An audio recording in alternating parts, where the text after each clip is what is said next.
Defarge based on your original text. The shop of Monsieur Defarge. Saint-Antoine was one of the poorest parts of Paris. The children who lived there had the faces and sad voices of old men, and their faces were marked by hunger. The shops contained only the worst pieces of meat and the cheapest kinds of bread. Nothing brightened the streets, except for the shops that sold tools or weapons. These shops had the sharpest of bright knives and the most dangerous guns, weapons that seemed to be waiting for the day when they would be used to do terrible work.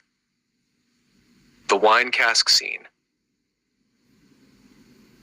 A large cask of wine had fallen and broken in one of the streets of Saint-Antoine. Red wine began to run over the rough stones, forming small pools in the cracks and hollows of the ground.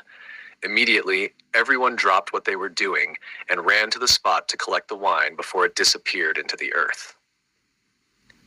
Some people knelt down and tried to drink it from their hands, but most of it ran through their fingers. Others brought cups to try to catch it. Some dipped pieces of cloth in the wine and then sucked on the cloths. For a short time, in that poor and miserable street, the sound of joyful laughter filled the air. But when the wine was gone, the laughter died, and the people returned to their daily struggle. The word on the wall. A tall man dipped his finger in the red mud, colored by the wine, and wrote one word on the wall in big letters: blood. This act symbolized the violence and bloodshed that would soon come. The time was coming when real blood would run through the streets of Saint-Antoine, turning the stones red again. Monsieur Defarge.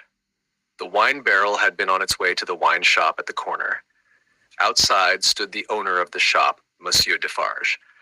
He was a strongly built man, about 30 years old, with a face that was kind but serious.